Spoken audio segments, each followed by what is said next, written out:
जय श्री कृष्णा। राधे राधे। आज शुक्र प्रदोष व्रत है और इस व्रत में भगवान शिव और माता पार्वती के साथ ही उनके पूरे परिवार की पूजा करने से आपका व्रत सफल होता है। यह व्रत संतान प्राप्ति के लिए बहुत उपयोगी माना जाता है। प्रदोष व्रत शुक्रवार को पड़ता है तो यह शुक्र प्रदोष कहलाता है। शुक्रवार के शुभ योग में प्रदोष का व्रत करने से आपको भगवान शिव के साथ माँ लक्ष्मी भी प्रसन्न होती है। आइए जानते हैं शुक्र प्रदोष की कथा।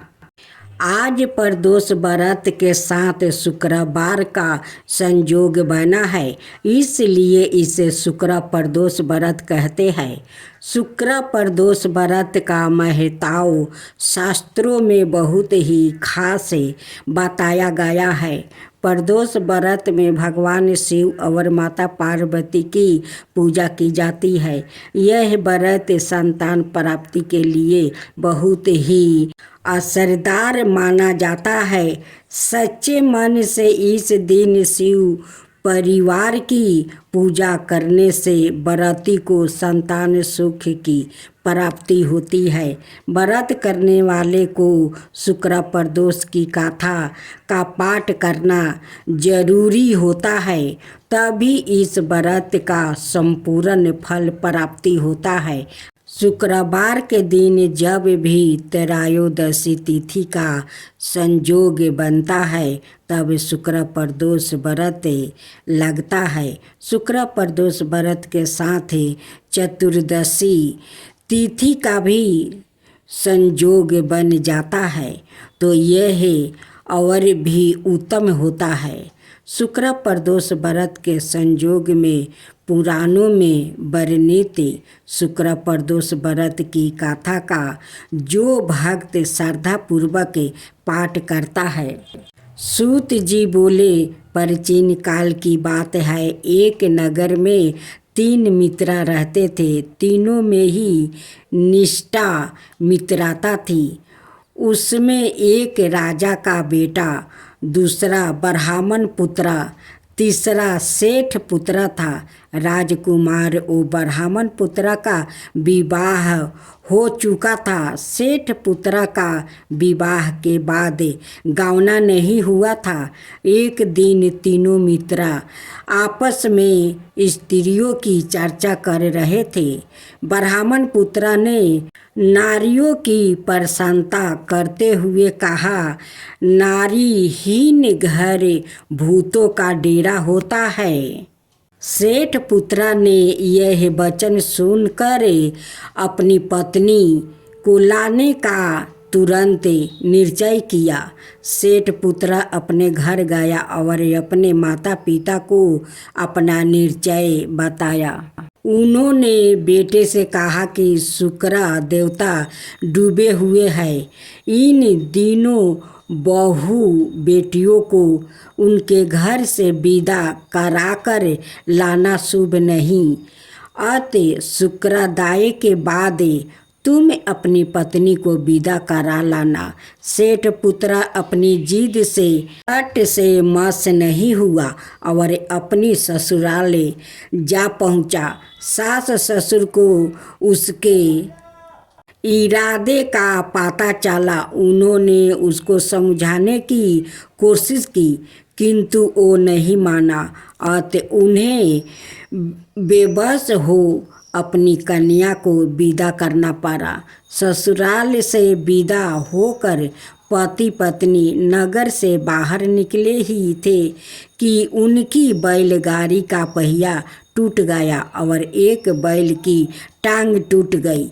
पत्नी को भी काफ़ी चोट आई। सेठ पुत्र ने आगे चलने का प्रयत्न जारी रखा, तभी डाकुओं से भेंट हो गया और वो सारे आभूषण लूट कर ले गया। सेठ का पुत्र पत्नी सहित रोता पीटता अपने घर पहुंचा। जाते ही उसे सांप ने डांस लिया। उसके पिता ने वैद्यों को बुलाया। उन्होंने देखने के बाद घोषणा की कि आपका पुत्र 3 दिन में मर जाएगा। उसी समय इस घटना का पता ब्राह्मण पुत्र को लगा। उसने सेठ से कहा कि आप आने लड़के को पत्नी सहित बहू के घर वापस भेज दो। यह सारी बाधाएं इस कारण से आई है कि आपका पुत्र शुक्र अस्त में पत्नी को विदा करा लाया है। यदि यह वहाँ पहुँच जाएगा तो बच जाएगा। सेठ को ब्राह्मण पुत्र की बात जंच गई और अपनी पुत्र वधू और पुत्र को वापस लौटा दिया। वहाँ पहुँचते ही सेठ पुत्र की हालत ठीक होनी आरंभ हो गई। तत्पश्चात उन्होंने शेष जीवन उन्होंने साथ में सुखपूर्वक बिताया और मृत्यु के बाद स्वर्ग लोक को गया। एक गांव में एक सास बहू रहती थी। उनके पास 2 बछड़े और 1 गाय थी। बच्चे बरस यानी बस्ते द्वादशी के दिन सास ने सुबह बहू से कहा कि मैं गाय को चराने वन में जा रही हूँ। तुम गेहूँ लाकर पका लेना और धान उछेर लेना।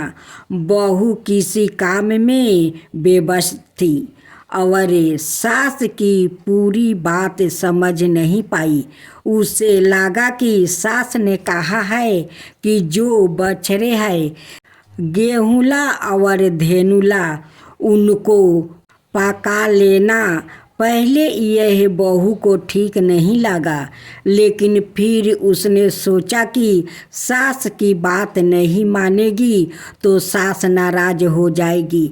सास के भय से बहू ने दोनों बछड़े को काट कर पकाने के लिए चूल्हे पर चढ़ा दिया।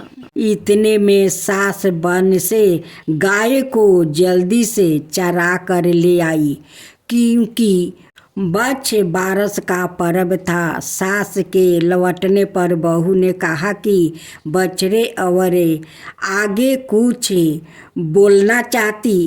तभी सास ने बात को बीच में काटते हुए कहा कि पहले गाय की पूजा करेंगे, फिर बछड़े की। बहू को समझ में आ गया कि उससे बहुत बड़ी भूल हो गई है।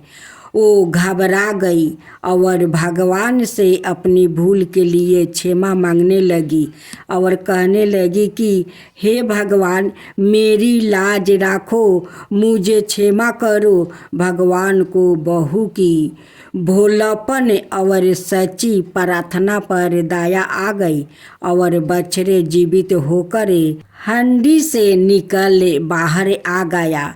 इसके बाद से संतान की सलामती के लिए माताएं बच्चे बारस यानी बस्ते द्वादशी का व्रत रखने लगी।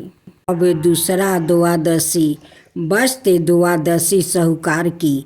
एक साहूकार ने एक तालाब बनवाया, लेकिन इसमें जल नहीं आया। साहूकार ने पुरोहित से पूछा कि तालाब में पानी क्यों नहीं आ रहा है। इस पर पुरोहित ने कहा कि इस तालाब में आपको अपने दोनों पोते में से एक की बलि देनी होगी। लोगों के कल्याण के लिए साहूकार ने तय किया कि एक पोते की बलि देगा। साहूकार ने अपनी बहू को कुछ दिनों के लिए एक पोते के साथ महके भेज दिया। दूसरी ओर साहूकार ने एक बड़े यज्ञ का आयोजन किया, लेकिन बहू को इसकी सूचना नहीं दी। किसी तरह बहू तक यह बात पहुंच गई कि उसके ससुर कोई 12 जग करवा रहा है। बहू ने सोचा कि काम की व्यवस्था में ससुर जी मुझे बुलाना भूल गया है, इसलिए मैं खुद ही ससुराल चली जाती हूँ। बहू के अचानक ससुराल पहुँचने पर सास ससुर घबरा गया। सास अपनी बहू को उसी तालाब के पास ले गई और वहाँ तालाब की पूजा करने के लिए कहा है।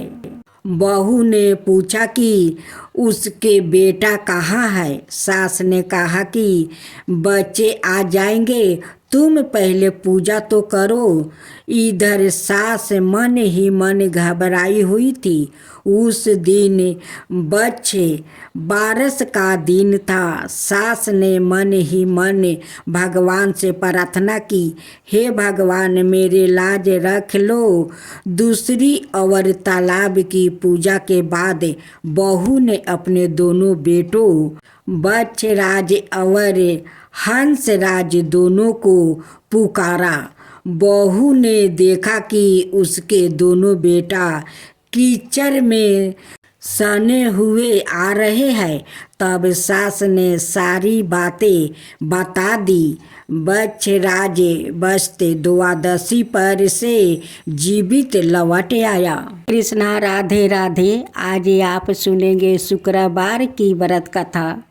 यह व्रत शुक्र ग्रह की शांति के लिए किया जाता है, क्योंकि इसकी अनुकूलता से व्याकृत विद्वान, श्रेष्ठ वक्ता, राजनेता, सफल उद्योगपति बनता है। इसके अलावा वो विद्या, बुद्धि, धन, धनाय से परिपूर्ण रहते हुए सुखी जीवन जीता है। उल्लेखनीय है कि शुक्राचार्य दैत्यों के गुरु है, जो सदाए तेजस्विता, सौभाग्य, समृद्धि और काम शक्ति को नियंत्रित करते हैं। अनेक रूपों में समृद्धि के प्रसिद्ध शुक्रवार का व्रत शुक्र ग्रह की शांति के अलावा समस्त मनोकामनाओं की प्राप्ति, हृदय की शांति, पुत्र की दीर्घायु, धन संपत्ति की प्राप्ति और विघ्न बाधाओं का दूर करने के लिए भी किया जाता है। इस व्रत को लक्ष्मी जी का भी माना गया है, लेकिन कालांतर में यह संतोषी माता के व्रत के रूप में ही अधिक प्रसिद्ध और प्रचलित हो गया है। अब तो इस दिन के व्रत को संतोषी माता के रूप में समृद्धि की मान्यता मिल गई है। हमारे शास्त्रों में संतोषी माता को उमा का ही एक रूप बताया गया है, क्योंकि उनकी भीतर साक्षात भगवती दुर्गा का रूप माना जाता है। इस प्रकार यह दुर्गा माता की पूजा आराधना का व्रत है। अब पूजन विधि विधान। इस व्रत का आरंभ किसी भी मास के शुक्ल पक्ष के प्रथम शुक्रवार से करके 31 व्रत करने का विधान है। व्रत के दिन दैनिक कार्यों को निपटाने के बाद कुछ मजीठ का चूर्ण जल में मिलाकर उसे स्नान करे, फिर साफ सुथरे धोले हुए सफ़ेद वस्त्र धारण करे, पूर्व दिशा की ओर मुख करके शुक्रदेव का पूजन, सफ़ेद पुष्पा, सफ़ेद वस्तुओं और वस्तु आदि अर्पित करे, विधि विधान के अनुसार पूजा करे। घी और चीनी का नैवेद्य चढ़ाए, भोग में खीर बतासे भी अर्पित किया जा सकते हैं। इस दिन के व्रत में पहले लक्ष्मी जी का पूजन करने का भी विधान है। जिन्हें संतोषी माता का व्रत करना हो, हवन कर उनका पूजन करे। तत्पश्चात संतोषी माता की गाथा को सुने, फिर भोजन सूर्यास्त के 1.5 घंटे बाद करे, जिसमें दूध की चावल से बनी खीर का सेवन अवश्य करे। व्रत के दिन 3 या 21 माला से शुक्राय नमः मंत्र की जप करे। संकल्प व्रत पूरे होने पर अंतिम शुक्रवार को गुलर के वृक्ष की लकड़ी से एक छोटा सा हवन करके पूर्णाहुति दे। व्रत की रात्रि में जागरण करके माता की स्तुति में भक्ति पूर्ण व्रत होने पर अंतिम शुक्रवार को उसका उद्यापन अवश्य करे। इस व्रत में सफ़ेद वस्तुओं का दान पुण्यदायी माना गया है। एक समय एक नगर में काये थे ब्राह्मण और वेश्या जाति के 3 लड़कों में अत्यंत गहरी मित्रता थी। वो तीनों विवाह बंधन में बंध चुके थे। कायस्थ और ब्राह्मण लड़के का गौना हो चुका था, जबकि वेश्या लड़के का गौना होना शेष था। एक दिन कायस्थ वो ब्राह्मण लड़का ने वेश्या लड़का से कहा, हास परिहास मित्रा, तुम अपनी पत्नी को गौना करा के घर क्यों नहीं ले आते हो? स्त्री के बिना घर सूना निराश लगता है। वेश्या लड़का के मन में यह बात बैठ गई। वो कहने लगा, आज ही मैं अपनी ससुराल जाकर पत्नी को ले आता हूँ। इस पर ब्राह्मण का लड़का बोला, मित्रा, आज के दिन तुम्हारा जाना ठीक नहीं है, क्योंकि अभी शुक्र अस्त है। जब शुक्र का उदय हो जाए तभी पत्नी को लेने आना। वेश्या पुत्र ने ना तो अपने मित्रा की ना घर के अन्य सदस्यों की बातें नहीं मानी।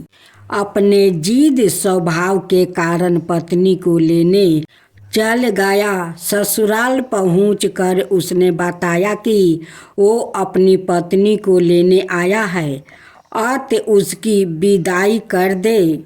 उसे ससुराल वाले ने भी समझाया कि शुक्र अस्त है, अवस्था में विदाई नहीं करते, लेकिन वो नहीं माना।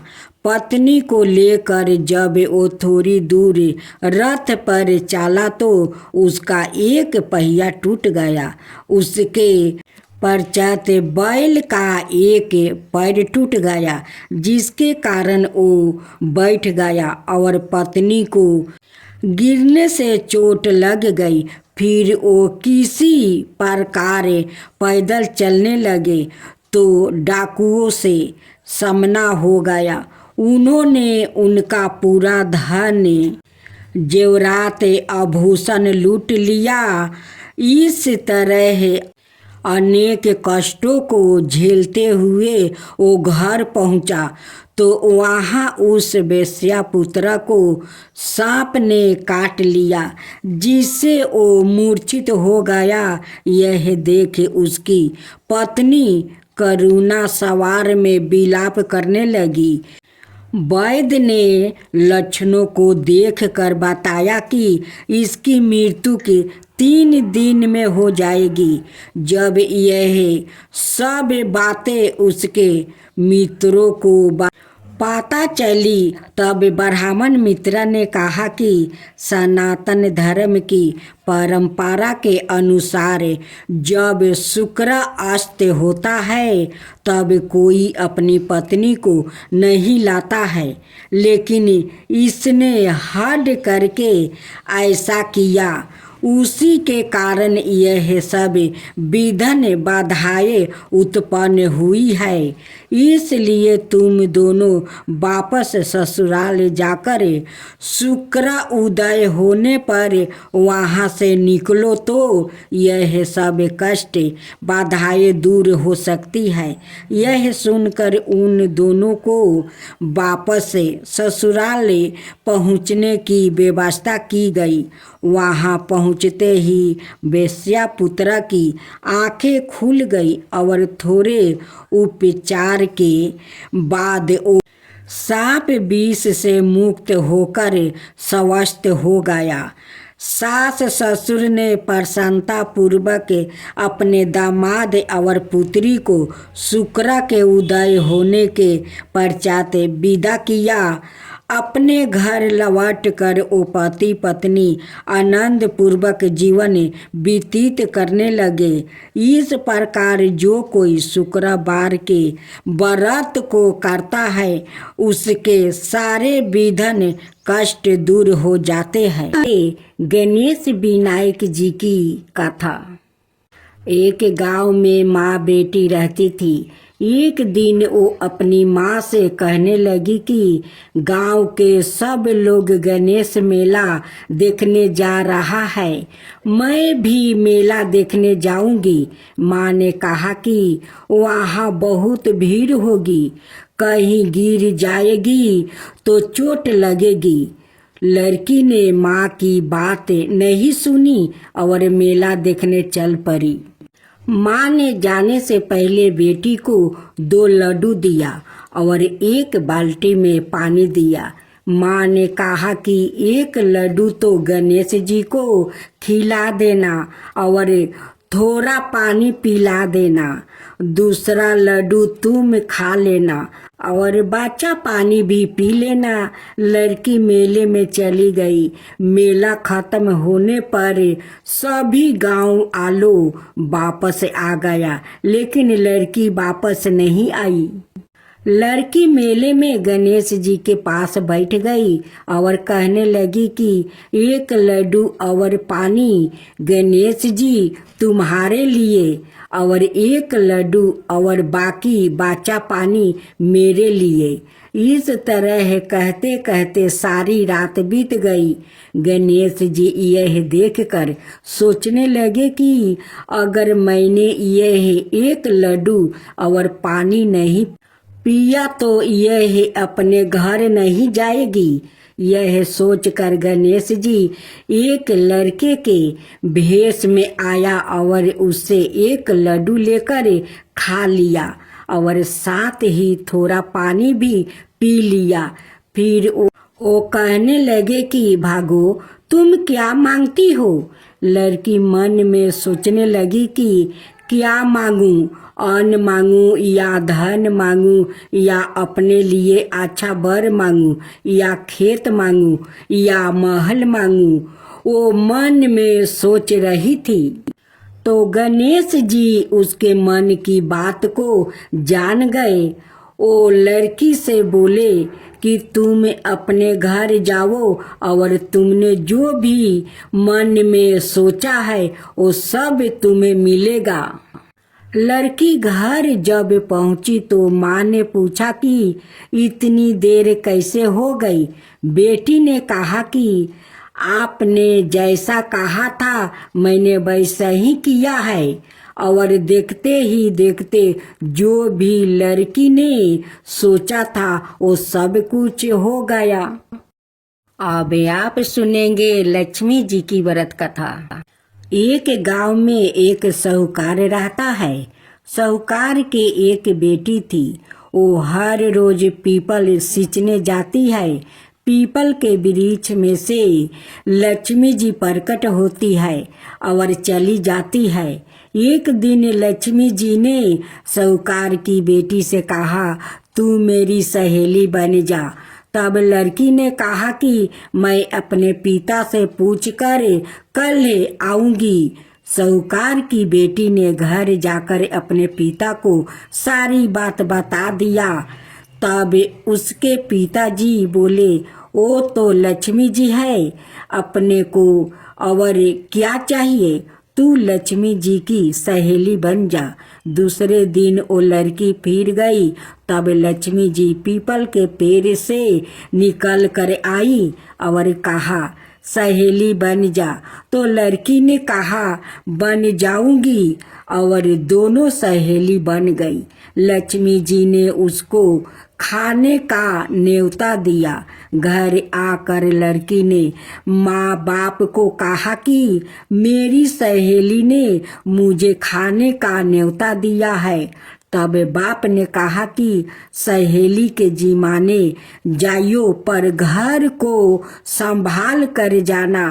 तब वो लक्ष्मी जी के यहाँ जिमाने गई तो लक्ष्मी जी ने उसे साल 2 साला ओढ़ने के लिए दिया, रुपये दिए, सोने की चौकी, सोने की थाली में 36 प्रकार का भोजन करवा दिया। जिम कर जब वो जाने लगी तो लक्ष्मी जी ने उनकी पल्लू पकड़ लिया और कहा कि मैं भी तेरे घर जिमाने जाऊंगी।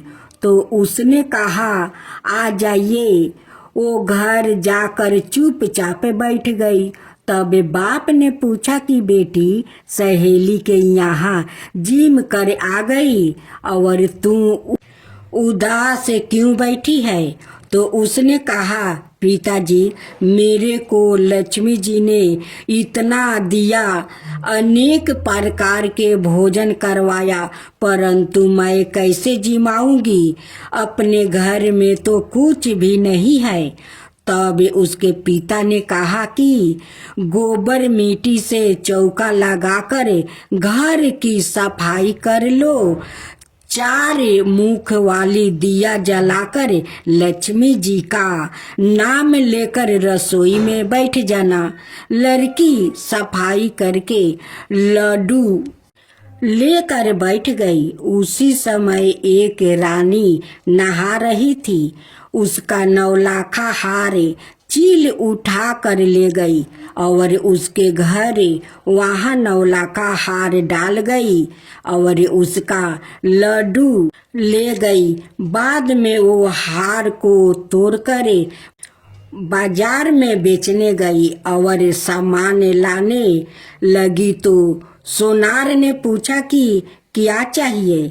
तब उसने कहा कि सोने की चौकी, सोने का थाल, साल 2 साला दे दो, मोहर दे दो और समगरही दे दो, 36 प्रकार का भोजन हो जाए, इतना सामान दे दो। सारी चीजें लेकर बहुत तैयारी करी और रसोई बनाई। तब गणेश जी ने कहा कि लक्ष्मी जी को बुलाओ। आगे आगे गणेश जी और पीछे पीछे लक्ष्मी आई। उसने फिर चौकी डाल दिया और कहा, सहेली, चौकी पर बैठ जाओ। जब लक्ष्मी जी ने कहा, सहेली, चौकी पर तो राजा रानी के भी नहीं बैठी, किसी के भी चौकी पर नहीं बैठी, तो उसने कहा कि मेरे यहाँ तो बैठना पड़ेगा। फिर लक्ष्मी जी चौकी पर बैठ गई। तब उसने बहुत खातिर की, जैसे लक्ष्मी ने करी थी वैसे ही उसने करी। लक्ष्मी जी उस पर खुश हो गई। घर में खूब रुपया और लक्ष्मी हो गई। साहूकार की बेटी ने कहा, मैं अभी आ रही हूँ, तुम यही बैठी रहना, और वो चली गई। लक्ष्मी जी गई नहीं और चौकी पर बैठी रही। उसको बहुत दौलत दिया। हे लक्ष्मी जी, जैसा तुमने साहूकार की बेटी को दिया वैसा ही सबको देना। कहते सुनते हुंकार भरते अपने सारे परिवार को दियो। पीहर में देना, ससुराल में देना, बेटे पोते को देना। हे लक्ष्मी माता, सबका कष्ट दूर करना, दलिदारता दूर करना, सबकी मनोकामना पूर्ण करना। जय माँ लक्ष्मी, जय माँ लक्ष्मी। आप सुने आज आप सुनेंगे शुक्रवार की व्रत कथा। पौराणिक कथाओं के अनुसार माँ संतोषी के पिता भगवान गणेश और माता रिद्धि सिद्धि है और धन धनाए और रत्नों से भरा परिवार होने के कारण इन्हें देवी संतोषी कहा जाता है। धर्म शास्त्रों की माने तो शुक्रवार का दिन देवी लक्ष्मी के साथ ही माता संतोषी को भी समर्पित होता है, इसलिए इन दिन इनकी पूजा और व्रत को बेहद शुभ माना जाता है। संतोषी माता का व्रत 16 शुक्रवार तक करने से स्त्री पुरुष की सभी मनोकामना पूरी होती है, परीक्षा में सफलता मिलती है, व्यवसाय में लाभ होता है और घर में सुख समृद्धि भी आती है। अविवाहित कन्या अगर संतोषी माता का व्रत करे तो माँ की कृपा से उन्हें सुयोग वर मिलता है। शुक्रवार को रखे जाने वाले माता संतोषी का व्रत शुक्ल पक्ष के प्रथम शुक्रवार से शुरू किया जाता है। सुख सौभाग्य की प्राप्ति के लिए माता संतोषी के 16 शुक्रवार तक व्रत किए जाने का विधान है। सूर्योदय से पहले उठकर घर की सफाई करें और स्नान आदि के पश्चात घर में किसी सुंदर पवित्र जगह पर माता संतोषी की प्रतिमा या चित्र स्थापित करें। माता संतोषी के सामने कलश रखें।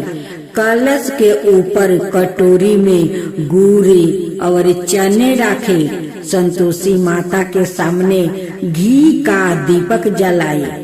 माता को रोली, अक्षत, फूल, नारियल, लाल वस्तु या चुनरी अर्पित करें। माता संतोषी को गुड़ और चने का भोग लगाए। संतोषी माता की जय बोलकर माता की गाथा आरंभ करें। गाथा पूरी होने पर आरती करें और प्रसाद का भोग लगाए। संतोषी माता का व्रत करने वाले स्त्री पुरुष को खट्टी चीज का सेवन और स्पर्श नहीं करना चाहिए। माता संतोषी को भोग लगाने वाला प्रसाद गुड़ और चने व्रती को भी खाना चाहिए। मानता है कि ऐसा करने से माता रानी की कृपा हमेशा बनी रहती है। संतोषी माता कमल के फूलों में विराजमान है। ऐसे में माता संतोषी की पूजा के दौरान उन्हें कमल का पुष्प अर्पित करना चाहिए और चौकी कमल का फूल अधिकतर गुलाबी रंग का होता है, इसलिए इस दिन हल्के या गहरे गुलाबी या लाल रंग के वस्तु धारण करें। अब सुने संतोषी माता की व्रत कथा। एक बुढ़िया माई थी जिसके 7 बेटे थे। उनमें से 6 कमाते हैं और 1 ना कमाने वाला है। ओ बुढ़िया माई उन 6 को अच्छी रसोई बनाकर बड़े प्रेम से खिलाती है, पर 7वें को बाचा कुचा जूठन बिटोर कर खिलाती है। परंतु वो भोला था, वो मन में कुछ भी विचार नहीं करता है। एक दिन वो अपनी पत्नी से बोला, देखो मेरी माता को मुझसे कितना प्रेम करती है।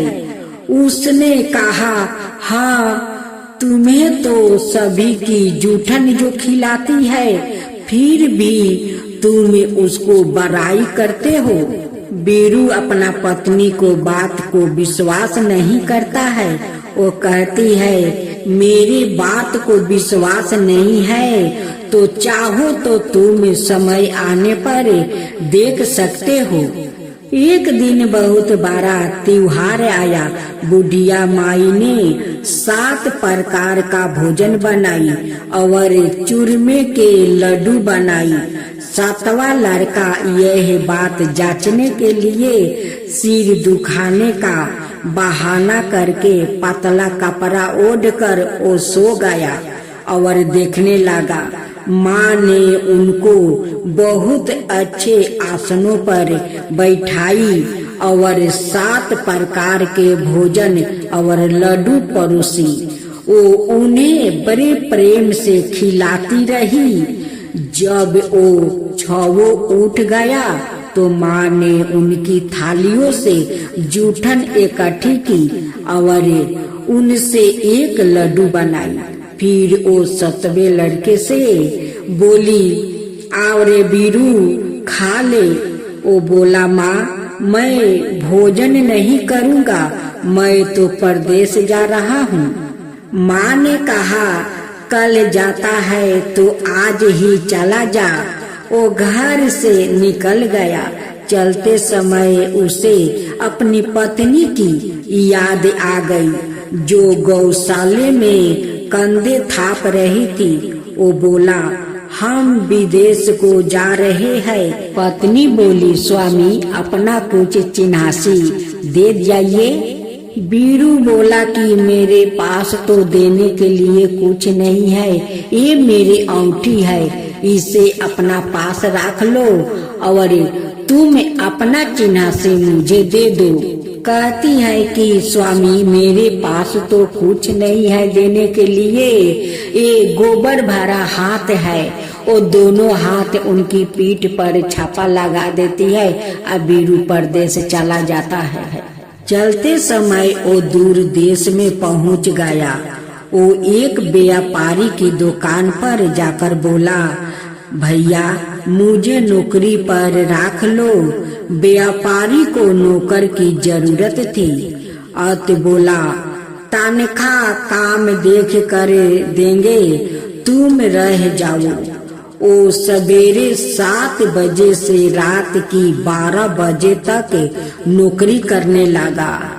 थोड़े ही दिनों में सारा लेन देन और हिसाब किताब करने लगा। सेठ के 7-8 नौकर चाकर खाने लगे। सेठ ने उसे 2-3 महीने में आधे मुनाफे का हिस्सेदार बना दिया। 12 बरस में वो नामी सेठ बन गया और उसका मालिक उसके भरोसे काम छोड़कर कहीं बाहर चला गया।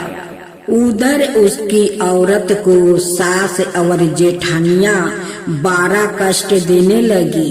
वो उसे लकड़ी लेने जंगल में भेजती है, भूसी की रोटी देती है, फूटे नारियल में पानी देती है। वो बड़े कष्ट से जीवन बिताती है। एक दिन जब वो लकड़ी लेने जा रही थी तो रास्ते में उसने कई औरतों को व्रत करते देखा। वो पूछने लगी, बहनों यह किसका व्रत है, कैसे करते हैं और इससे क्या फल मिलता है? तो एक स्त्री बोली, यह संतोषी माता का व्रत है, इसके करने से मनोवांछित फल मिलता है। इससे गरीबी, मन की चिंताएं, राजे के मुकदमा, कलह, रोग नष्ट होते हैं और संतान सुख, धन, प्रसन्नता, शांति, मन पसंद वर मिले। वो बाहर गए हुए पति के दर्शन होते हैं। उसने उस व्रत करने की विधि बता दिया। उसने रास्ते में सारी लकड़ियां बेच दिया, गुड़ और चाना ले लिया उसने व्रत करने की तैयारी की। उसने सामने एक मंदिर देखा तो पूछने लगी, यह मंदिर किसका है? वो कहने लगे, यह संतोषी माता का मंदिर है। वो मंदिर में गई और माता के चरणों में लुटने लगी। वो दुखी होकर विनती करने लगी, माँ, मैं अज्ञानी हूँ, मैं बहुत दुखी हूँ, मैं तुम्हारी शरण में हूँ, मेरा दुख दूर करो। माता को दया आ गई। एक शुक्रवार को उसके पति का पत्र आया और अगले शुक्रवार को पति का भेजा हुआ धन मिला। अब तो जेठ जेठानी और सास नाक से कुरा के कहने लगी, अब तो इसकी खातिर बढ़ेगी, यह बुलाने पर भी नहीं बोलेगी। वो बोली, पत्र आया धन आवे तो सभी को अच्छा है। उसकी आंखों में आंसू आ गया। वो मंदिर में गई और माता के चरणों में गिरकर बोली, हे माँ, मैंने तुमसे पैसा कब मांगा था? मुझे तो अपना सुहाग चाहिए। मैं तो अपने स्वामी के दर्शन और सेवा करना मांगती हूँ। तब माता ने प्रसन्न होकर कहा, जा बेटी, तेरा पति आएगा। वो बड़ी प्रसन्नता से घर गई और घर का काम काज करने लगी। उधर संतोषी माता ने उसके पति को सपने में घर जाने और पत्नी की याद दिलाई। उसने कहा, माँ, मैं कैसे जाऊं? परदेश की बात है, लेन देन का कोई हिसाब नहीं है। माँ ने कहा, मेरी बात मान, सवेरे नहा धोआ कर मेरा नाम लेकर घी का दीपक जलाकर दंडवत करके दुकान पर बैठना। देखते देखते सारा लेन देन साफ हो जाएगा, धन का ढेर लग जाएगा। सवेरे उसने अपने सपने की बात सभी से कही तो सब दिलगी उड़ाने लगा। वो कहने लगे कि कहीं सपने भी सत्य होते हैं। पर एक बूढ़े ने कहा, भाई, जैसे माता ने कहा है वैसे करने में क्या डर है? उसने नहा धोआकर माता को दंडवत करके घी का दीपक जलाया और दुकान पर जाकर बैठ गया। थोड़ी देर ही में सारा लेन देन साफ हो गया, सारा माल बिक गया और धन का ढेर लग गया। वो प्रसन्न हुआ और घर के लिए गहने और सामान बेगरह खरीदने लगा। वो जल्दी ही घर को रवाना हो गया।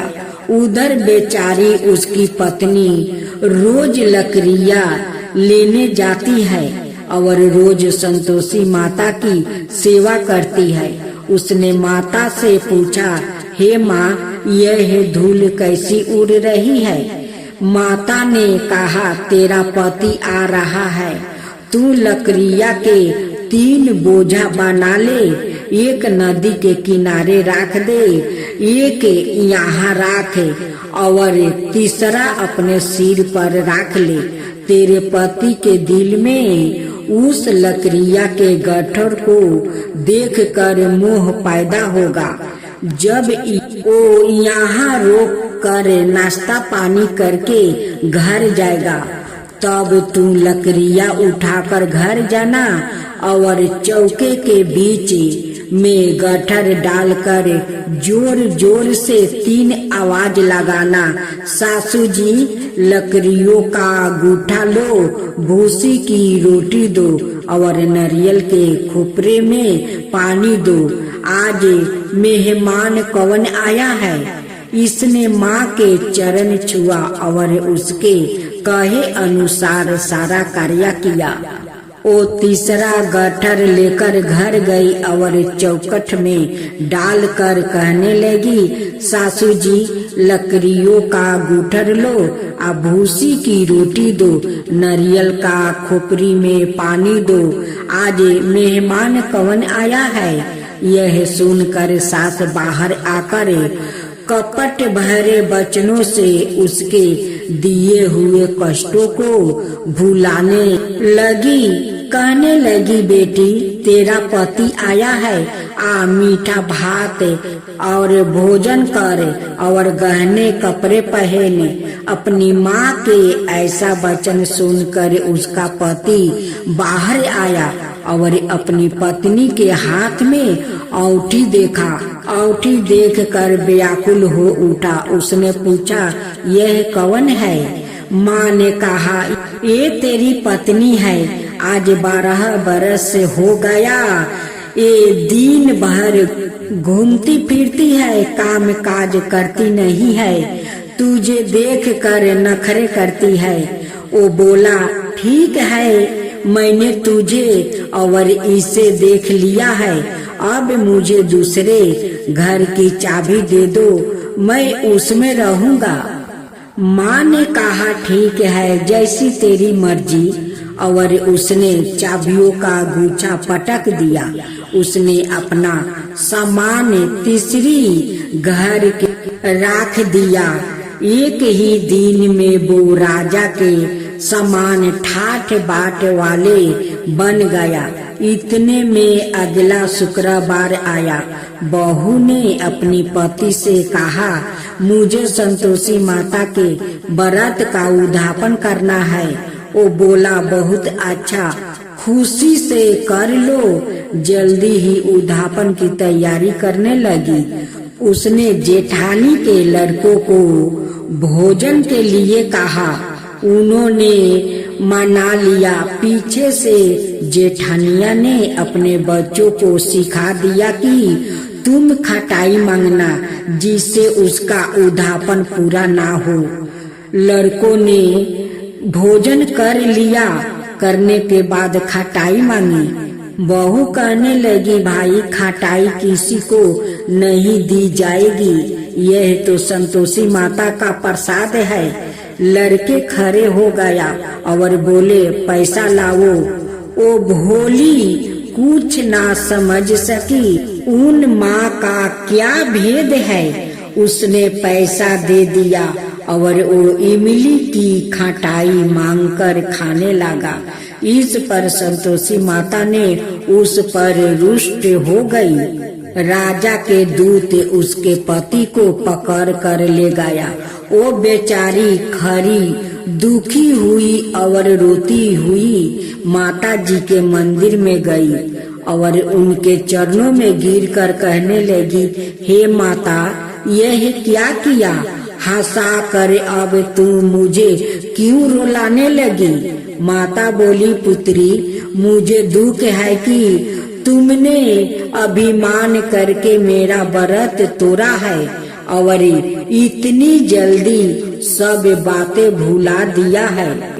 वो कहने लगी, माता, मेरे कोई अपराध नहीं है, मुझे तो लड़कों ने भूल में डाल दिया है, मैंने भूल से ही उन्हें पैसा दिया है। माँ, मुझे क्षमा करो, मैं दोबारा तुम्हारा उद्यापन करूंगी। माता बोली, जा, तेरा पति रास्ते में आता हुआ मिलेगा। उसे रास्ते में उसका पति मिला। उसके पूछने पर वो बोला, राजा ने मुझे बुलाया था, मैं उससे मिलने गया था। वो फिर घर चला गया। कुछ ही दिन बाद फिर शुक्रवार आया। वो दोबारा पति की आज्ञा से उद्यापन करने लगी। उसने फिर जेठानी के लड़कों को बुला दिया। जेठानी ने फिर वही बात सिखा दिया। लड़के भोजन की बात पर फिर खटाई मांगने लगा। उसने कहा, खटाई कुछ भी नहीं मिलेगी, आना है तो आओ या नहीं आओ। वो ब्राह्मण के लड़के को लाकर भोजन कराने लगी। यथाशक्ति उसने उन्हें दक्षिणा दी। संतोषी माता उस पर बड़ी प्रसन्न हुई। माता की कृपा से 9वें महीने में उसके एक चंद्रमा के समान सुंदर पुत्र हुआ। अपने पुत्र को लेकर वो रोजाना मंदिर जाने लगी। एक दिन संतोषी माता ने सोची कि यह रोज यहाँ आती है, आज मैं इसके घर चली जाऊं, इसका संसार देखूं। यह सोचकर उसने एक भयानक रूप बना कि सारे शरीर में मक्खी भन भना रही थी। इसी सूरत में वो उसके घर गई। डेहली में पाँव रखते ही उसकी सास बोली, देखो कोई डाइन आ रही है, इससे भागाओ नहीं तो किसी को खा जाएगी। लड़के भागकर खिड़की बंद करने लगा। छोटी बहू खिड़की से देख रही थी। वो ही से चिल्लाने लगी, आज मेरी माता मेरे ही घर आई है, आज मेरी माता मेरे ही घर आई है। यह कहकर उसने बच्चों को दूध पीने से हटा दिया। इतने में सास बोली, पगली किसे देखकर उतावली हुई है, बच्चे को पटक दिया है। इतने में संतोषी माता के प्रताप से वहाँ लड़के ही लड़के नजर आने लगा। बहू बोली, सासू जी मैं जिसका व्रत करती हूँ यह वो ही संतोषी माता है। यह कहकर उसने सारी खिड़कियां खोल दिया।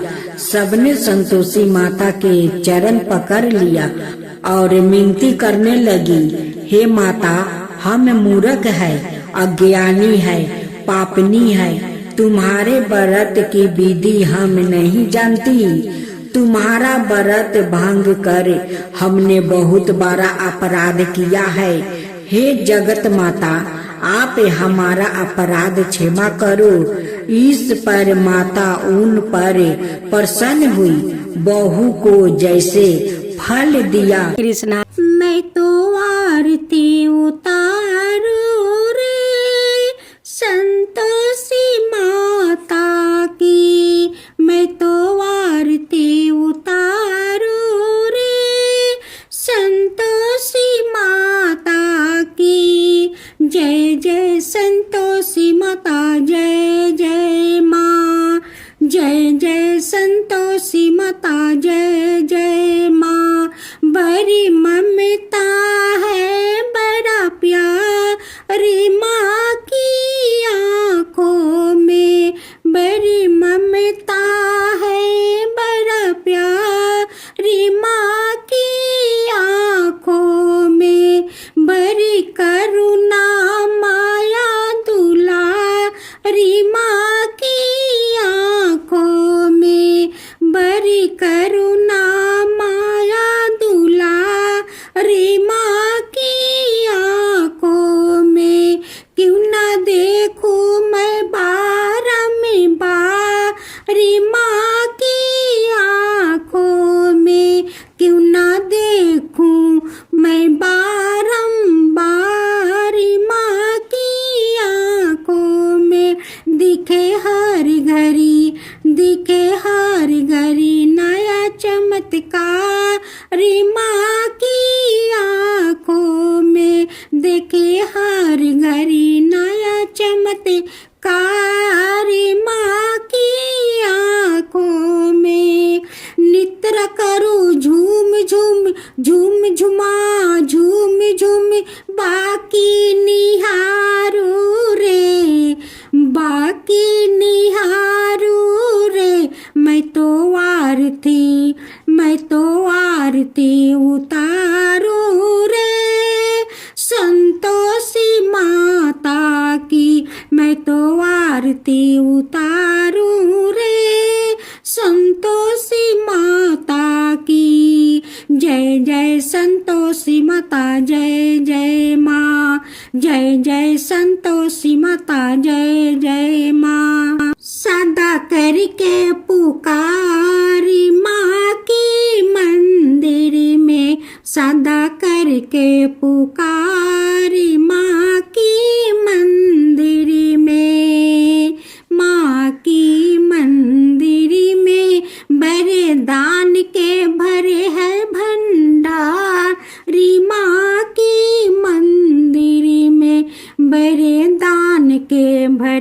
है भंडार माँ की मंदिर में।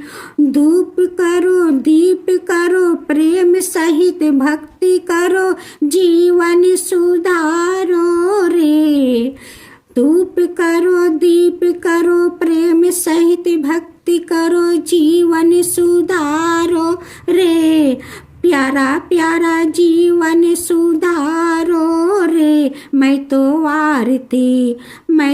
आरती उतारू रे संतोषी माता की। मैं तो आरती उतारू रे संतोषी माता की। जय जय संतोषी माता जय जय माँ। जय जय संतोषी माता जय जय माँ।